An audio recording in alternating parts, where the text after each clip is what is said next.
It's not that there's really a problem with the New Year's resolution in and of itself.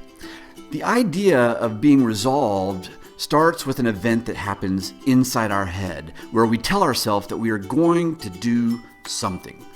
No big problem there. The potential for a problem exists because our new resolutions, which are in our head, are typically attached to some change we would like to see in our lives that happen outside of our head, in the world. Most often, the major problem with the resolution takes place between the moment we decide to undertake the resolution and the long-term implementation of the change we want. And we all know that change can be tricky. Resolving to make a change in our lives can be wonderful, but it can also be much more challenging than any of us ever think it is going to be. A lot of people seem to think that change is all about willpower, and the word resolution sort of reinforces this idea, doesn't it?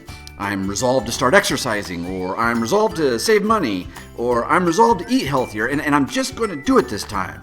So you just set your mind to it, and you make that change. It sounds so easy, doesn't it? Well, I'll just stop eating this, or quit drinking that, or stop smoking this, or start running around that. I'll just. And so you start, and you are just doing it. You're like a living Nike ad. Look at me, I'm just doing it. And then a week or so later, for some reason, you're just not doing it as often because, well, something has come up. Then a week or so later, you are hardly doing it all because more stuff came up. And eventually, you're just not doing it at all. So, what is the problem?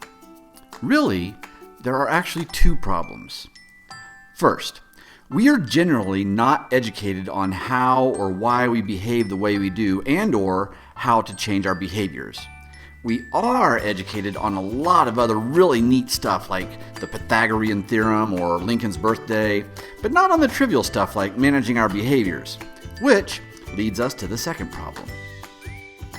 I believe that most education is based on the idea that humans are totally rational, and if provided with a good rationale as to why a behavior should be changed, the human will naturally see the benefit of such a change and quickly adapt the new behavior. I call it the theory of rational behavior education. Here's a little picture of how most people believe change occurs, and how most programs that want to help you achieve change would like for you to believe that it occurs. You just simply start at point A, and you follow the simple steps, and you arrive at point B. Yep, we tend to believe that change looks that simple and easy. But when we can't execute that simple strategy, it leads us to feel frustrated or even like we have somehow failed. The problem here is that change rarely, if ever, is so clean, clear, and simple. So if we were to graph what change typically looks like, it probably looks a lot more like this. Let's take smoking, for instance. We all know smoking is bad for human bodies. Most education about smoking is focused on discussing the fact that it is bad for us by telling us all of the negative side effects of smoking. Here's a sampling of what people like to say over and over. Well, your lungs are black, your breath smells, it costs a lot of money. It makes your teeth yellow. It causes cancer. Oh, and you could die. Now, I know at one point in time people did need to be convinced that smoking harmed their body. But that time is long gone. We know it. We've heard it for decades. We know. But if we were totally rational humans focused solely on our own best interest, we would see quite clearly that smoking is not good for our body, costs a lot of money, makes us smell, makes our teeth yellow, makes our clothes smell, and so on. We would see all of that and we would stop. But do you see the problem? Yeah, we're not rational. Humans can be rational. We can be unbelievably rational creatures. We may be, perhaps, the most rational beings on this planet, maybe anywhere in the universe, but we are not always rational. And educational efforts about behaviors aimed solely at our rationality, which neglect to touch on how irrationality and emotion plays a significant role in our behaviors, will be minimally effective. The totally rational person makes the change immediately, and it lasts forever. The not-so-totally rational person, like me, takes 18 times over 5 years to quit smoking. So, again, the problems are: 1.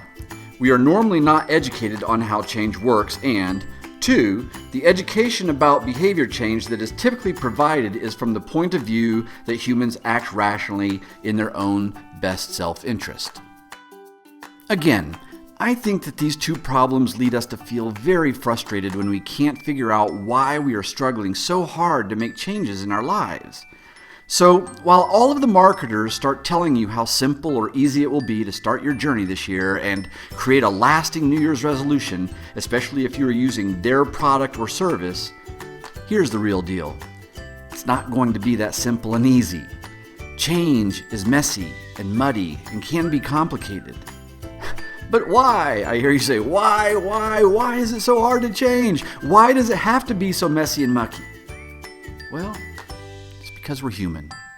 And just because we've learned something in our head does not always mean that we've learned it in our heart.